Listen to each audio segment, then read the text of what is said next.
आप देख रहे हैं एसडीएम न्यूज़। मैं हूं रियाद अंसारी।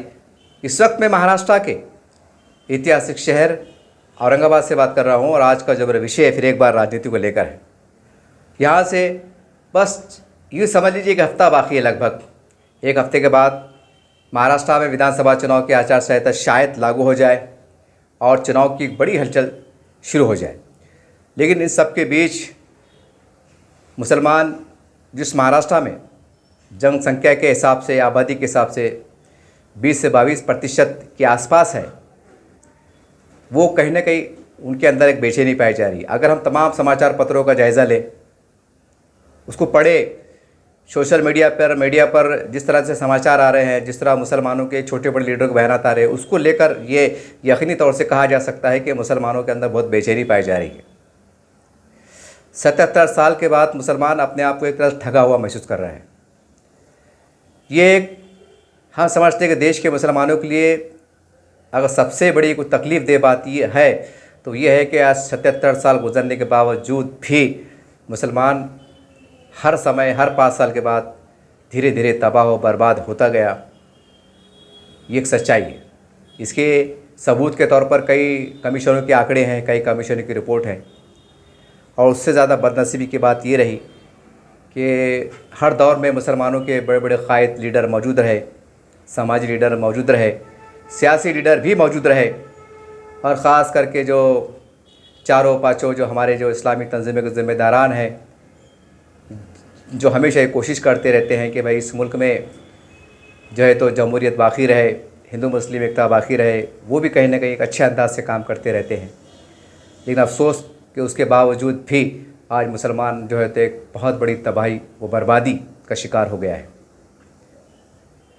अब सवाल ये है कि एक बार फिर ये एक दाव पेच खेला जा रहा है कि भाई वो सेकुलरिज्म को बचाना है, फ़िरका परस्त पार्टियों को हराना है। फिर एक बार ये दाव पेच खेले जा रहे हैं। तो अब मुसलमानों में एक तरह का डबल गुस्सा पाया जा रहा है कि यही बोल बोल कर कि फ़िरका परस्तों को हराना है और सेकुलरिज्म को बचाना है, संविधान को बचाना है, यही बोल बोल कर मुसलमानों को जो है तो धोखे पे धोखा देते रहे, उनके वोट लेते रहे, सरकार में आते रहे, कोई खासदार बना, कोई आमदार बना, कोई महानगर पालिका का मेयर बना, कोई सरपंच बना, ऐसा मामला चलता रहा। मुसलमानों का इतना बुरा हाल सियासी एतबार से शायद कभी नहीं हुआ। इतना बड़ा समाज, इतनी बड़ी कौम जिन्होंने देश को आज़ाद कराने में सबसे ज़्यादा अपने जानों का, खून का नजराना दिया, ऐसा समाज जिसके आबा अजदाद ने इस देश को लाल किला दिया, ताजमहल दिया, बीबी का मकबरा दिया, बहुत कुछ दिया। इतने अगर गिनाते बैठे पूरे देश में तो कई ऐसे ऐतिहासिक चीज़ें मिल जाएंगी, बहुत कुछ दिया। और ख़ास बात यह कि साल इस देश पे जो है तो 950 साल हुकूमत की, और ऐसी हुकूमत की कि हिंदू, मुसलमान, सिख, ईसाई सबको लेके चला। अगर थोड़ी औरंगज़ेब की तरफ बात कर लेते हैं तो उनके कार्यकाल में देखो, कई मराठा, कई बम्मन, कई हिंदू, कई दलित, आपको जो है तो उनकी फ़ौज में सिपह सलार, तो कई नवाब, तो कई छोटे मोटे राजा देखने को इतिहास के पन्नों पे आपको मिल जाएंगे। इतना सम्मान और ऐसा समाज, ऐसी कौम पे आज ये इतने बुरे दिन आ गए हैं कि वो एक अपना हक मांगने के लिए भी तरस रहा है। समझ में नहीं आ रहा है कहाँ जाए, कैसे जाए। एक अजीब सूरत हाल है। बहरहाल अगर बारीकी से जायज़ा लिया जाए तो इसमें कोई शक नहीं, ये बड़ी तकलीफ़ और बड़ी इसके साथ कहना पड़ता है कि ज़्यादातर अगर मुसलमानों की तबाही और बर्बादी के ज़िम्मेदार है 90 से 95% अगर हम देखे जाए तो कहने का मुसलमान खुद है, मुसलमानों की लीडरशिप है, मुसलमानों के बड़े बड़े दानिश्वर हैं, उनके बड़े बड़े ज़िम्मेदारान हैं कि हमेशा हर 5 साल में तबाही नीचे मुसलमान आते रहे और मुसलमान बड़ी बेशर्मी के साथ, बड़ी ढिठाई के साथ फिर एक बार वही पुराने चेहरे जो स्टेज पे आते थे और बोलते थे कि मुसलमानों और फ़िरका परस्त को हराना है। जबकि मुसलमान हर 5 साल में हार रहे थे, हर सेक्टर में हार रहे थे, एजुकेशन में हार रहे थे, कारोबार में हार रहे थे, ज़मीन जायदाद में हार रहे थे, हर जगह हार रहे थे। और आखिरी रिपोर्ट सच्चर कमेटी की है कि इस देश का मुसलमान दलितों से भी ज़्यादा बिछड़ कर रह गया। ये सरकारी रिपोर्ट है, कुछ मेरी अपनी कोई बात नहीं है। और आज फिर एक बार वो दाव खेला जा रहा है कि मुसलमानों और फ़िरक़ा परस्तों को हराना है और हमें सेकुलरिज़म को बचाना है। अब समझ में नहीं आ रहा कि ये मुसलमान कौन से सेकुलरिज़म को बचाए, कि उस सेकुलरिज़म को बचाए कि जिन्होंने 77 साल में मुसलमानों को कहीं नहीं छोड़ा, कहीं नहीं छोड़ा साहब। ये छोड़ा वो दिखाई दे रहा है तो ये आबा अजदा की दुआएं है, उस मालिक परवरदिगार का कर्म एहसान है, क्योंकि ज़िंदगी मौत का मालिक वो है। वरना अगर दुनिया वालों के हाथ में अगर ज़िंदगी मौत और रिस्क रहता तो शायद पता नहीं कितने बुरे हाल होते कि शायद मुसलमानों का इस हिंदुस्तान से नक्शा ही मतलब नामो निशान बढ़ गया था, अगर इंसानों के हाथ में और लीडरों के हाथ में अगर होता तो। मगर ऊपर वाले के हाथ में उसे पता है दुनिया कैसे चलाना है, और उसको ये भी पता है कि जब अपने लोग काम करना छोड़ देते हैं तो फिर गैरों से काम कैसे ले जाता है। ये भी इतिहास में, तारीख़ में, इस्लाम की तारीख़ में देखने को मिलता है। अब हमने हाल ही में देखा कि रत्नागिरी में घटना हुई। आरएसएस की कोई जो हमेशा वो अपने दशहरे पे रैली निकालते हैं, एक परेड निकालते हैं, उसके ऊपर कुछ झड़प हो गई, मुसलमान आमने सामने हो गए, सारी बात हो गई, वो एक घटना घटी। और दूसरा जो है तो अजीत दादा पवार जो शिंदे सरकार के एक अहम पार्टनर है पार्टी के, मतलब इस वक्त जो है तो अलायंस के, तो उन्होंने कहा है कि मैं 10% जो है तो मुसलमानों को टिकट दूंगा। ये दो बातें सामने निकल के आई हैं, बहुत बड़ी बात ये। अब ऐसे हालत में जो कि आरएसएस अपने आप को बोलती है, हमेशा हमने मोहन भागवत साहब के बयानात को सुना है, वो यही कहते हैं घुमा फिरा के, कभी इशारों में कहते हैं, कभी खुलकर कहते हैं कि भाई मुसलमान इस देश का अंग है, मुसलमान इस देश इस मिट्टी में पला है, पड़ा है, जमना है। वो बात का इकरार भी करते हैं और ये भी इशारा देते हैं, खुल के बोलते हैं कि हम मुसलमानों को साथ लेके चलना चाहते हैं। तो हम समझते हैं कि रत्नागिरी की जो घटना हुई वो आरएसएस, यकीनी तौर से वो एक दुख देने वाली बात है, लेकिन वो ऐसी घटना भी है कि जिसको लेकर इस देश में आरएसएस मुसलमानों के साथ एक नई दोस्ती का अध्याय शुरू कर सकती है। शायद आप हैरान हो रहे होंगे कि 100-125 साल गुजरने के बाद ये कैसे मुमकिन है। तो मैं हमारे जो आरएसएस के चीफ है आदरणीय मोहन भागवत साहब, सीधे तौर पर मैं आपसे कह रहा हूँ कि देखिए, जब कोई बड़ी आग लगती है तो कोई बहुत बड़ी आग सिलगाना नहीं पड़ती, बल्कि एक चिंगारी जिसे हम माचिस की तिली कहते हैं, एक काड़ी कहते हैं, बस वो सिलगा दिया जाए तो कई शहर जल जाते हैं, कई जंगल जल जाते हैं। बस ठीक ये रत्नागिरी की जो घटना है, अगर आप सच में चाहते हैं कि हिंदुस्तान के अंदर मुसलमान आरएसएस या तमाम जो हिंदू संगठन है उसके करीब आए, साथ मिलकर चले, दोस्ती का हाथ बढ़ाए, यकीन मानिए ये रत्नागिरी की जो घटना है ये आपके लिए बड़ी एक बड़ा अच्छा शुभ अवसर है कि आप वहाँ दौरा कीजिए। जाहिर सी बात है, वहाँ पर जब इतनी बड़ी घटना हुई तो कुछ थोड़े बहुत केस रजिस्टर्ड हुए होंगे, जांच पड़ताल चल रही होंगी। अगर आप वहाँ पर जाते हैं, दौरा करते हैं, वहाँ के मुकामी मुसलमानों को बुलाते हैं, वहाँ के छोटे बड़े लीडरों को बुलाते हैं, एक बड़े हॉल में मीटिंग लेते हैं और पुलिस प्रशासन से बैठ के अगर कंप्रोमाइज़ करा देते हैं, केस वापस ले जाते हैं, यकीन मानिए ये वाक़या, ये घटना पूरे हिंदुस्तान में आरएसएस और मुसलमान के करीब करने में एक नया अध्याय शुरू हो सकता है।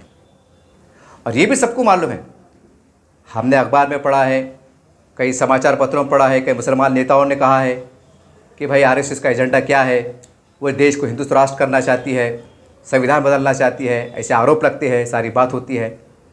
लेकिन यकीन मानिए कि आज मुसलमान बड़े बड़े जो लोग हैं, लेटा है, वो भी आज कहने से घबरा रहे हैं, क्योंकि 77 साल में जिस सेकुलरिज्म को मुसलमान मानता था, उनको जो है तो ये नहीं देखा कि सामने यादव है, जादव है, कुलकर्णी है, जादव है, प्रताप है, कौन है, मराठा है, बम्मन है, उसको अपना रहबर समझकर, अपना लीडर समझकर, अपनी पार्टी समझकर वोट देते आया और बदले में सिवाय तबाही बर्बादी कुछ नहीं मिला। तो 77 साल मुसलमानों ने इनको आजमाया, हालांकि कई दंगे हुए, फिसाद हुए, सारी बात हुई, लेकिन आज एक नई समीकरण में, जहाँ पर केंद्र में बीजेपी सरकार है, महाराष्ट्र में भी कहने के आप ही की सरकार है, मिली जुली सरकार है, तो ये आपके लिए एक अच्छा सुनहरी अवसर हो सकता है कि अगर वहाँ के मुसलमानों को और हिंदुओं को लेकर कंप्रोमाइज़ किया जाए और एक ऐसा माहौल तैयार किया जाए, और कुछ केसेस अगर रजिस्टर्ड हुए होंगे छोटे मोटे लेवल पर, तो वापस, क्योंकि सरकार तो महाराष्ट्र में आपकी है, गृह मंत्री फडणवीस साहब हैं, आपकी तो खाली एक फ़ोन उठा के बोलने की देर है कि भाई एक कानूनी फ्रेम में बिठा के कंप्रोमाइज़ करा दीजिए और केस को ख़त्म कर दीजिए।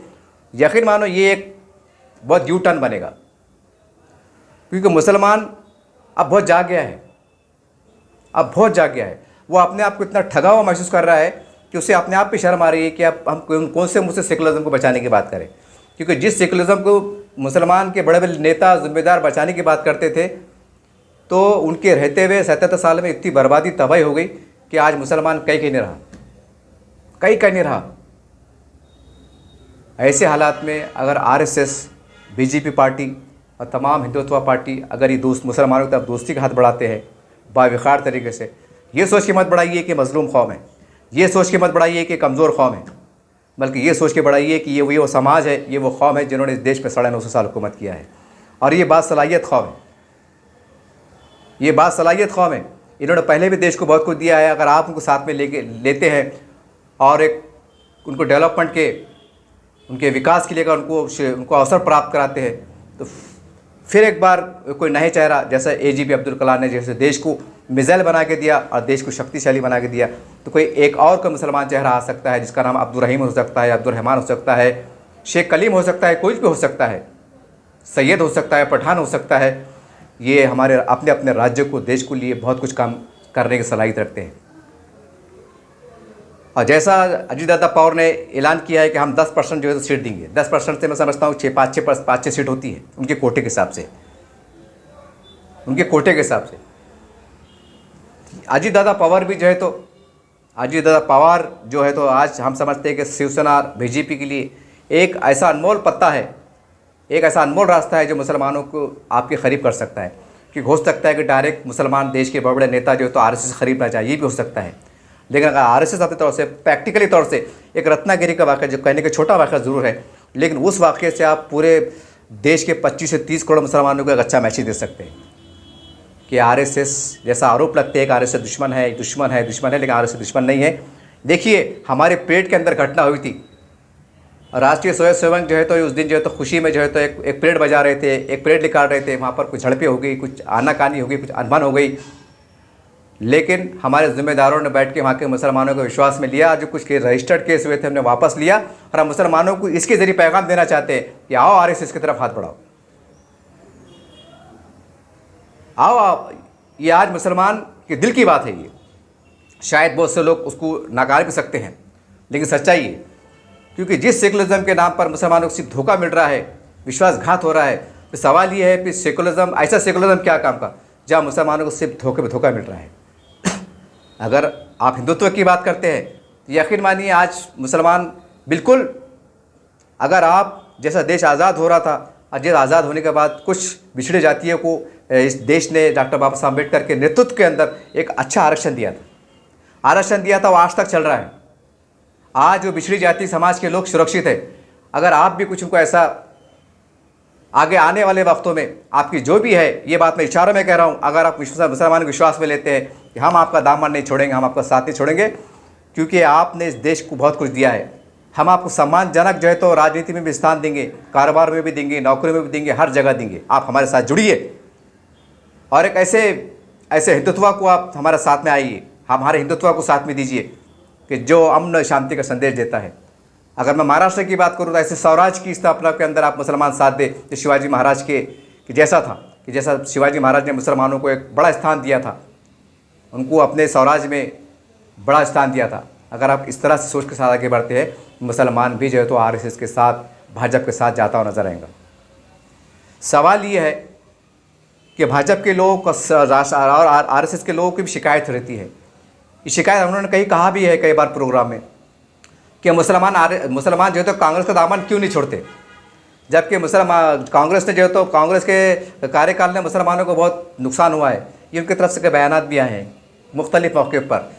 तो हम सीधे तौर से हम आरएसएस और भाजपा से पूछना चाहते हैं कि आप भी तो कोई ऐसी पहल कीजिए, आप भी तो कोई ऐसी पहल कीजिए बड़ा दिल कर, ताकि आम मुसलमानों को पैगाम चला जाए कि भाजपा मुसलमानों को साथ लेके चलने की ताकत रखती है और भाजपा भी मुसलमानों को इंसाफ देने की ताकत रखती है, और इसमें दमखम है। आप भी अरे रत्नागिरी का वाक़या मैं कह रहा हूँ ना, बहुत छोटा सा वाक़या है वो, शायद वो वहाँ के मामला निपट गया, लेकिन अगर उसको अगर आप वहाँ के जो रजिस्टर्ड केस हुए होंगे या जो भी है, वहाँ पर अगर आप एक प्रोग्राम लेते हैं कोई हॉल के अंदर, कोई मंडप के अंदर, और गले मिलते हैं, वहाँ के ज़िम्मेदार मिलते हैं, भाषण देते हैं कि भाई आज के बाद इस रत्नागिरी के अंदर कभी आप दोबारा ऐसे नहीं होगा, और हिंदू मुसलमान जो है तो हर त्यौहार को बहुत अच्छे से मनाएंगे, ये अगर आप संदेश दे देते हैं तो इससे भी जो है तो महाराष्ट्र की राजनीति में बहुत बड़ा असर पड़ सकता है। और 5% आरक्षण एजुकेशन में, उसका ऐलान कर दीजिए। मुसलमान अब ये मूड में नहीं है, ज़्यादातर मुसलमान ये मूड में नहीं है कि हमें जो है तो सेकुलरिज्म को बचाना है, बिल्कुल नहीं। क्योंकि मुसलमानों ने देखा कि सेकुलरिज्म के नाम पर जो है तो इतनी बर्बादी हुई कि आप बचा ही नहीं मुसलमानों के पास। मुसलमान ने इतना कुछ खो दिया है कि उनके पास बचता ही नहीं कुछ। अगर वो आपके साथ जाते हैं और अब प्रैक्टिकल में पूरी ईमानदारी से मुसलमानों को साथ में लेके चलते हैं, यकीन मानिए वो दिन दूर नहीं जब देश का मुसलमान, इस महाराष्ट्र का मुसलमान बड़ी संख्या में भाजपा के साथ खाने से खाना मिलाते हुए नजर आएगा। लेकिन शर्त है कि आप उनके साथ इंसाफ कीजिए। जो घटनाएं घट रही है, हमने अभी देखा रामगिरी महाराज के द्वारा या कोई और महाराज के द्वारा, और सबको पता है कि आरएसएस कितनी बड़ी संगठन है, सबको पता है कि बीजेपी का रौब क्या है, दबदबा क्या है, उसकी ताकत क्या है। अगर आप चाहे ऐसी घटनाओं को आप अच्छे अंदाज से कंट्रोल कर सकते हैं और कंट्रोल करके मिलाने का काम भी कर सकते हैं। क्या ही अच्छा होगा अगर फडणवीस साहब ये अचानक ऐलान कर दे। जो हमने देखा बीच में जो है तो मोहन भागवत साहब, जैसा हमें मालूम पड़ा है कि बीच में महाराष्ट्र के दौरे पे आए थे, तो अगर आप आरएसएस के चीफ अगर वो आ जाते हैं, मोहन भागवत साहब रामगिरी महाराज के आश्रम पे पहुंचते हैं, कल्पना कीजिए अगर ऐसा होता है, और जो धरने पे लोग बैठे हुए हैं औरंगाबाद में या और भी कहीं बड़े बड़े लोग हैं, उनको अगर आप इन्वाइट करते हैं, वैसे तो आप इन्वाइट करते हैं आप दिवाली के मौके पर, कोई ईद के मौके पर, कभी एकता भावना के मौके पर, कभी देश का संकट है तो उस मौके पर हिंदू मुसलमान मिलते हैं। ऐसा नहीं है कि आरएसएस के लोगों से हमारे देश के उलमा इकराम ने मुलाकातें नहीं की है। एकता भाईचारे के नाम पर कई बार मुलाकातें भी हुई है, देश इस बात का गवाह है। एक इतिहास रच दीजिए कि आप अगर आते हैं, बुलाते हैं और कुछ बैठ के अगर मतभेद दूर कर लेते हैं तो ये मामूली बात नहीं है। ये हो सकता है इसको मामूली समझे। इस पर अंदाजा लगा लीजिए उनके बयान से पूरे भारत के मुसलमानों में एक तरह की एक तकलीफ़ हो रही है, उनको परेशानी हो रही है, गम गुस्सा पाया जा रहा है। वो उस तकलीफ़ को अगर आप सही मानों में अच्छे ढंग से अगर कम करते हैं, जो ख़त्म करने की कोशिश करते हैं, आरएसएस के चीफ मोहन भागवत साहब या फडणवीस साहब अगर खुद आते हैं और मुसलमानों को इन्वाइट करते हैं, बहुत बड़ा पैगाम चला जाएगा। इसको आप हल्के में ना लीजिए। एक तरफ आप करोड़ों अरबों रुपए की जो है तो सौगात दे दो तो शायद मुसलमान खुश नहीं होंगे। लेकिन अगर ये प्रॉब्लम को अगर आप सॉल्व करा देते हैं एक सम्मानजनक तरीके से कि मुसलमानों को बिना ऐसा लगे कि हमें दबाया गया, हमें झुकाया गया या हमें झुकने पे मजबूर किया गया, यकीन मानिए ये इलेक्शन के अंदर इतना बड़ा उलटफेर हो सकता है कि मुसलमान जो है तो भाजपा के साथ जाते हुए नजर आएंगे। आज मुसलमान सिर्फ ये चाहता है कि हमारी मस्जिद सुरक्षित हो, हमारे कब्रस्तान सुरक्षित हो, हमारी ईदगाहें सुरक्षित हो, हमारी वक्फ की ज़मीनें सुरक्षित हो, हमारे जो धार्मिक मसले शरीयत के, इस्लाम के, मस्जिद के, मदरसे के, ये इसके ऊपर कहीं ना कहीं आँच नहीं आए। वो ये चाहता है साहब, वो यही चाहता है। वो ये नहीं चाहता है कि कोई मुसलमान मुख्यमंत्री बन जाए, वो ये नहीं चाहता है कि मुसलमान गृह मंत्री बन जाए, अब वो ये भी नहीं चाहता है कि मुसलमान आमदार बने, खासदार बने। वो नहीं चाहता है साहब। वो इसलिए नहीं चाहता है कि उसको पता है कि अगर मुसलमान का कोई बड़ा नेता बन जाता है तो मुसलमानों को ज़्यादा काम नहीं होते। ये इतिहास में लिखा हुआ है, ये इतिहास में लिखा हुआ है। आज भी देखो ना, आज भी देखिए आप कि हमारे महाराष्ट्र के जो वक्फ मंत्री है अब्दुल सत्तार शेठ साहब है, जो शिंदे सरकार के बहुत बड़े नेता माने जाते हैं, बहुत बड़े नेता माने जाते हैं, लेकिन उनके तरफ से भी बहुत खुलकर बयान नहीं आ रहा है। हालांकि बहुत अच्छे फैसले ले रहे हैं। अब्दुल सत्तार साहब ने बहुत अच्छे फैसले लिए, माइनॉरिटी के लिए अच्छे फैसले लिए, हज हाउस के लिए अच्छे फैसले लिए, और जो है तो मार्टी के लिए अच्छे फैसले लिए। लेकिन अगर वो भी थोड़ा अगर कदम बढ़ा देते हैं, सत्तार सीट भी अगर मदद के लिए आगे आते हैं तो बहुत बड़ा उलटफेर हो सकता है। लेकिन शायद आपको ये दुख सता रहा होगा कि अगर हम मुसलमानों की तरफ चले जाएंगे तो शायद हमारा हिंदू वोट बैंक ख़राब हो जाएगा या नाराज़ हो सकता है। ये आपकी जवाबदारी है। अगर आप फिर थोड़ा हिकमत से काम लेते हैं, भाजपा के लोग, आरएसएस के लोग, तमाम हिंदुत्ववादी लोग, कि आज मुसलमान को हम अगर ख़रीब करते हैं तो आपको बिचकने की ज़रूरत नहीं है। पहले हम हिंदुत्व की बात करेंगे, लेकिन उस हिंदुत्व की बात करेंगे जिस हिंदुत्व के साए के अंदर मुसलमान को बहुत सम्मानजनक स्थान मिलेगा, उनको इंसाफ मिलेगा, और जो अब तक के नाइंसाफ़ी हम उनको इंसाफ देने का काम करेंगे। ये है हमारा हिंदुत्व, ये है हमारा राम राज, और ये शिवाजी महाराज का स्वराज। इस तरह से अगर आप बढ़ते तो हमें विश्वास है कि तमाम हिंदू समाज जो कहने के हिंदुत्व पे एक बहुत बड़ी आस्था रखता है, वो भी आपके फैसले से नाराज़ नहीं होगा। वो कहेंगे बुलाइए फिर, ऐसी बात है तो कोई बात नहीं। अगर हिंदुत्व के साथ मुसलमान चलने को तैयार है और मुसलमानों को भी लगता है कि हमें इंसाफ मिल रहा है, हमारे साथ कोई भेदभाव नहीं हो रहा है, हमारे धार्मिक मसलों में कोई हस्तक्षेप नहीं हो रहा है, मुसलमान बिल्कुल लब्बैक कहेंगे साहब। यकीन मानिए ये मेरी अपनी आवाज़ नहीं है, या मैं बहुत बड़ा स्कॉलर हूँ, दानिश्वर हूँ, ये भी बात नहीं है। ये आज मुसलमानों के दायरे में चर्चा चल रही है कि अगर आज भी अगर बीजेपी कदम बढ़ा दे तो मुसलमान खुले जहन के साथ आपके साथ चलने को तैयार है, बिल्कुल साथ देने को तैयार है, हमारे सम्मानजनक तरीके से। ठीक है, अगर किसी कारण से आपको सीट नहीं दे रहे होंगे, हो सकता है आपकी कोई मजबूरी होगी या जो भी है, या हो सकता है आपके पास ख्वाहिशमंद उम्मीदवार ज़्यादा होंगे, आप उनको नाराज़ नहीं कर सकते हैं, कुछ टेक्निकल वजूहत भी हो सकती है। तो कम से कम मुसलमानों के लिए ठोस कोई ऐसा निर्णय लीजिए, कोई ऐसा प्रोग्राम बनाइए, 8-10 नुकाती प्रोग्राम, कि अगर शिंदे सरकार की अगर वापसी होती है तो हम पहले सत्र के अंदर ये काम करने वाले हैं। एक लेखी में एक अच्छे अंदाज से अगर करते हैं तो मुसलमान बिल्कुल आने को तैयार है, बिल्कुल तैयार है। क्योंकि ये अभी नकली बनावटी सेकुलरिज्म से मुसलमान अब तंग आ चुका है, एक तंग आ चुका है कि ठीक है, अगर आप लोगों ने सीट नहीं दिया है आमदार के टाइम, खासदार टाइम, तो कह सकते हैं कि भाई आप हर पार्टी की अपनी नीति पॉलिसी होती है। लेकिन ये सेकुलर लोग जिन्होंने लोकसभा में एक टिकट नहीं दिया, और अब विधानसभा के अंदर भी जो है तो उनको बोलना पड़ रहा है कि भाई आप टिकट दीजिए, जिता के लाइए, टिकट दीजिए, जिता के लाइए, कोशिश कीजिए, लेकिन उसके बाद भी जो है तो कुछ टस से मस नहीं हो रहा है। ये सवाल ये है कि आप भी नहीं दे रहे हैं, जब सारी बात है तो मुसलमान जाएगा, मुसलमान जाएगा। और आज बीजेपी भी ये चाहती है कि मुसलमान समाज हमारे साथ में आए, लेकिन बीजेपी को भी ऐसा लगता है कि अगर हम ज़्यादा अगर चलेंगे तो हमारा समाज के नाराज ना हो जाए।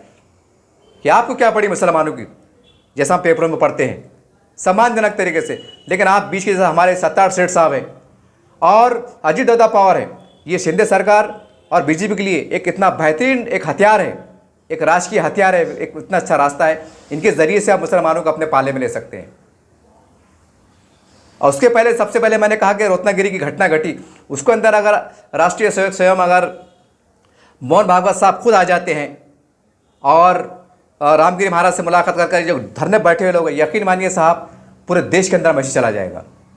इतना बड़ा मैसेज देगा कि मैं हम बता नहीं सकते हैं कि करोड़ों अरबों खरबों रुपये लगाने के बाद भी मुसलमानों को जीतने में, उनका दिल जीतने में कामयाब नहीं हो सकते। अगर ये मध्यस्थता कराने में कामयाब हो सकते हैं और ये मतभेद बिठाने में कामयाब हो सकते हैं और कोई ऐसा सिस्टम बनाते हैं कि दोबारा घटना ना हो, तो मुसलमान यही इतनी आपकी एक्टिविटी को देख के आपका उसके ऊपर विश्वास बढ़ जाएगा। इसके अंदर आपको पैसा देना नहीं पड़ रहा है कि बस मुसलमानों 100 करोड़ ले लो, 200 करोड़ ले लो, नहीं, सिर्फ अपने माध्यम से कराए, मुसलमानों के खाते में कुछ नहीं आया अभी। तो मुसलमानों का इस माध्यम से एक आप पे विश्वास बढ़ जाएगा। अब मुसलमानों को ये नहीं पढ़ा है कि सेकुलरिज्म क्या है। अभी सबको पता चल गया है कि ये हिंदू राष्ट्र है और हिंदू राष्ट्र में जी रहे हैं, ये बहुत बड़ा कड़वा सच है। लेकिन यही सेकुलर ताकतों ने जो है तो कहीं ना कहीं हिंदुत्व की आड़ में, नफरत की आड़ में, जातिवादी की आड़ में मुसलमानों के साथ धोखा किया, उनके साथ विश्वासघात किया। जबकि यकीन मानो कोई देश का हिंदू जो मुसलमान है, कोई हिंदुत्व के खिलाफ नहीं है, कोई हिंदुज़म के खिलाफ नहीं है, कोई मंदिरों के खिलाफ नहीं है, कोई हमारे हिंदू भाइयों के खिलाफ नहीं है। ये गंदी राजनीति की वजह से मुसलमानों को बदनाम किया गया। अरे जब मुग़ल कालीन था, जब मुसलमानों के हाथ में राजपाट था, जब मुसलमानों ने जातिवाद नहीं किए, अपनी मस्जिदों के सामने जो है तो मंदिरों को बनाने की परमिशन दिए।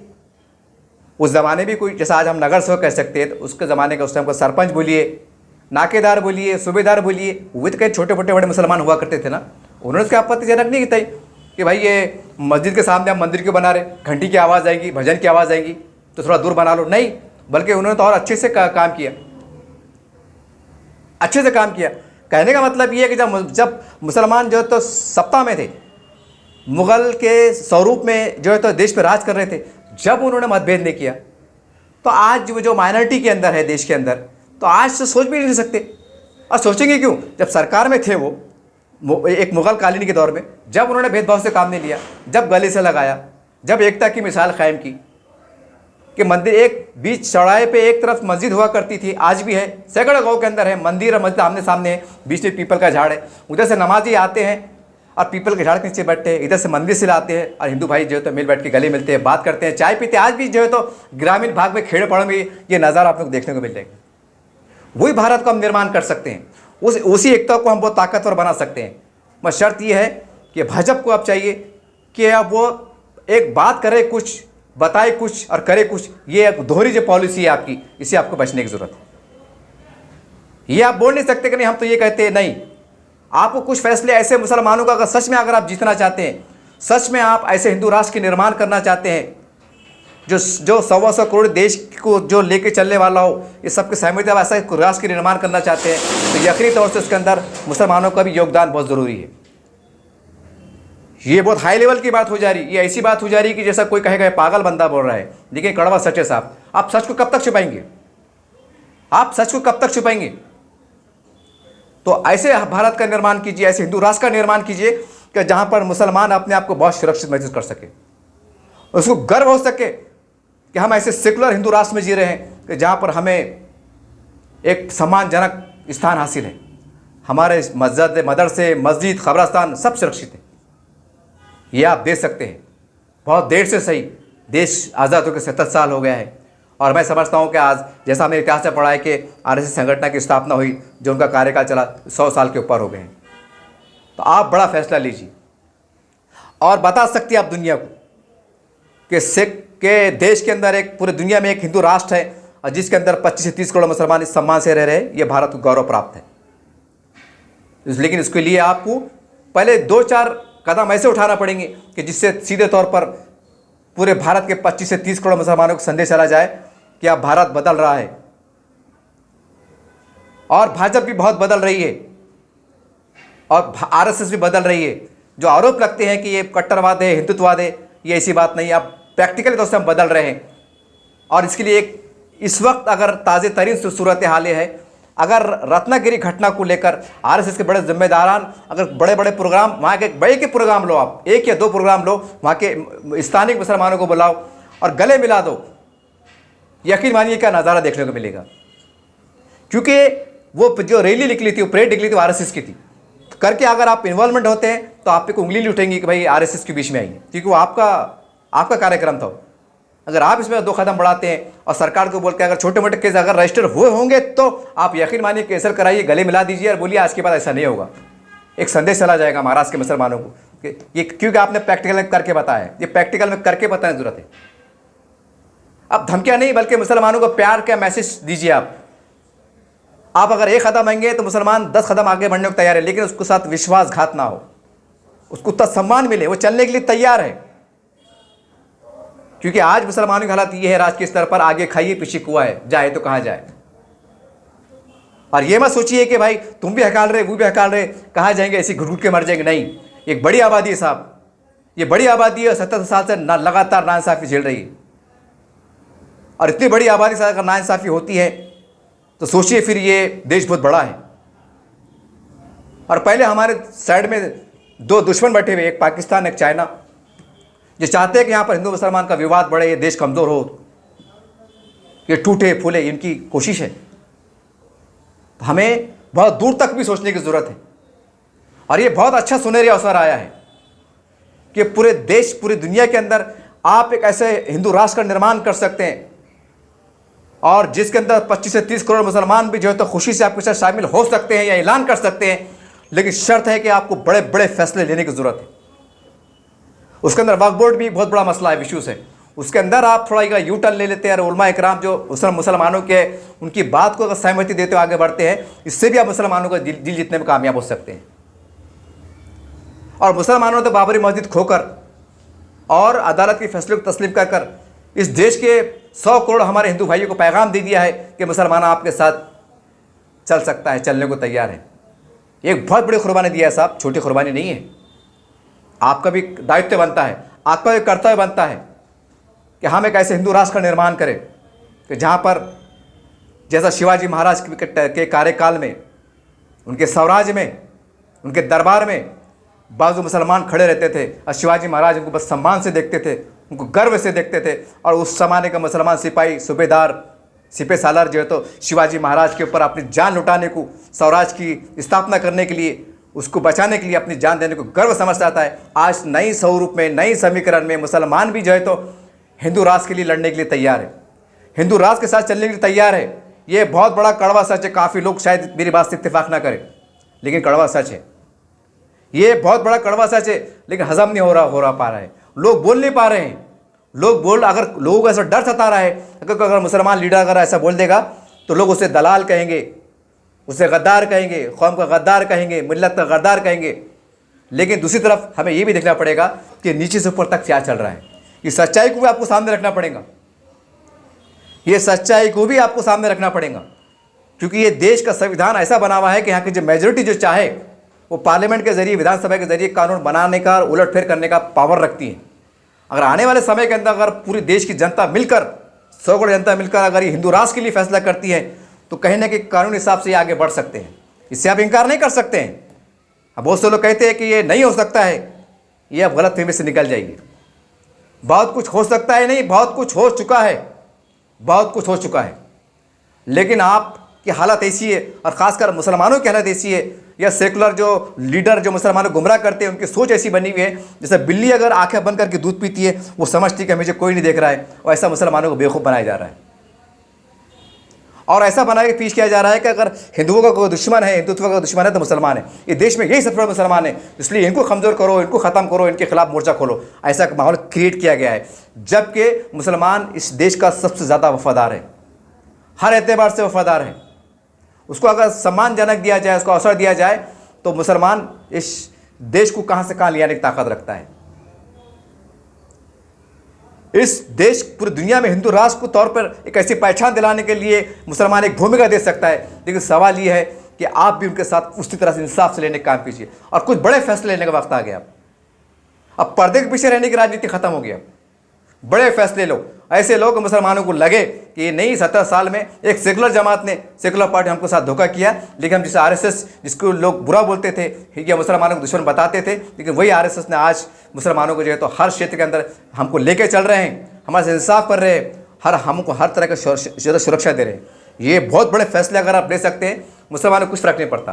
क्योंकि अगर सेकुलर पार्टी में भी जाए, अगर उनके आमदार को अगर हम वोट दे रहे हैं, खासदार को वोट दे रहे हैं, तो सेकुलर पार्टी का बंदा कौन? वही कुलकर्णी, वही जादव, वही कांबड़े, वही दाबाड़े, वही है ना। ऐसा तो नहीं ना सेकुलर पार्टी में हमको अब्दुल्ला भाई को दे रहे, गफूर भाई को दे रहे, रहीम भाई को दे रहे, ऐसा क्या अकबर भाई को दे रहे, ऐसा कुछ भी नहीं है।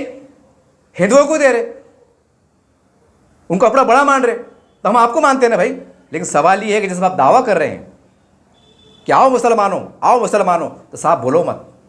ये बहुत सुनहरी अवसर है इस वक्त महाराष्ट्र में, चुनाव भी सर के ऊपर है। थोड़ा अगर फैसले ले लेते हैं, यकीन मानिए पूरा देश आपको तरफ देखेगा। अगर मोहन भागवत साहब अगर सरला पेड़ में अगर आते हैं, फडणवीस साहब से बात करते हैं, और औरंगाबाद में बैठे जो धरने पे मोर्चे पे वो लोग हैं, या और भी जो तो महाराष्ट्र के बड़े बड़े लोग हैं, जिसमें जमीयत उलमा हिंद है, जमात इस्लामी हिंद है, अहले सुन्नत व जमात है, इनको अगर मदऊ करते हैं बहुत सम्मानजनक तरीके से कि चलिए भाई, हम ये इसलिए हम यहाँ पर इतनी दूर चल के आए हैं कि हम नहीं चाहते कि हिंदू मुसलमान विवाद बढ़े और इस मुल्क में नफ़रतें बढ़े। ये नफ़रतों को मिटाने के लिए एक मोहब्बत का, प्यार का, शांति का पैगाम के लिए हम आए हैं सिल्ला पेड़ में। आइए बैठ के हम बात करते हैं, कुछ विवाद को हल करते हैं। ये अगर विवाद आप हल कराने में कामयाब होते हैं, पूरे 25 से 30 करोड़ मुसलमान बहुत अच्छी निगाह से आपको देखेंगे, और उनका हृदय परिवर्तन होगा, उनकी सोच में बदलाव होगा। अब जाहिर सी बात है, आप रातों रात तो बहुत बड़े फैसले नहीं हो सकते, लेकिन दम दम से बहुत कुछ हो सकता है। ये दो घटनाओं का अगर आप थोड़ा सा एक पहल करते हैं तो मुसलमान भी आपके तरफ दौड़े दौड़े चले आएंगे। आप करके तो देखो, थोड़ा देख के तो देखो कि क्या होता है। उम्मीद है ये सारी बातें थी। एक मुसलमान एक अजीब गरीब सूरत हाल कश्मीर का शिकार है। हालांकि वह देश के लिए जीना चाहता है, मरना चाहता है, किसी जादव को, किसी कांबड़े को, किसी कुलकर्णी को अपना नेता बनाना चाहता है, फिर भी उसकी पीठ पर खंजर घोंपा जाता है। इससे बड़ी बदनसीबी, दुख की बात क्या हो सकती है। बहरहाल आज जो हिंदुत्व की बात करते हैं, हिंदू राष्ट्र की बात करते हैं, इतिहास में लिखा जाएगा। इतिहास में ये भी लिखा जाएगा कि एक टर्म 70 साल के बाद ऐसा आया कि हिंदू राष्ट्र के निर्माण जो करने वाले हैं, जो विचारधारा के लोग हैं, इन्होंने मुसलमानों को साथ दिया, और मुसलमानों ने और हिंदुओं ने मिलकर इस देश को एक शक्तिशाली हिंदू राष्ट्र बनाया, जो और ऐसा बनाया कि जो वाकई सच में आदरणीय शिवाजी महाराज की विचारधारा पे, डॉक्टर बाबा साहब अम्बेडकर की विचारधारा पे है। हम ऐसे माहौल को, सब महापुरुषों की विचारधारा को लेकर अच्छे विचारों के साथ एक अच्छे देश का निर्माण कर सकते हैं, आगे बढ़ सकते हैं। लेकिन आज मुसलमान बहुत एक ऐसे मोड़ पे खड़ा है कि बोलते हैं ना, डूबते को तिनके का सहारा। अगर आरएसएस के चीफ या भाजपा ईमानदारी के साथ अगर 2 कदम, इसमें कोई दिखावा ना हो, कोई बनावटी बात ना हो, अगर आप बढ़ जाते हैं, यकीन मानिए अगर आप हाथ बढ़ाते हैं तो मुसलमान आपसे गले मिलने को तैयार है। लेकिन शर्त है इसके अंदर ईमानदारी हो, वफादारी हो।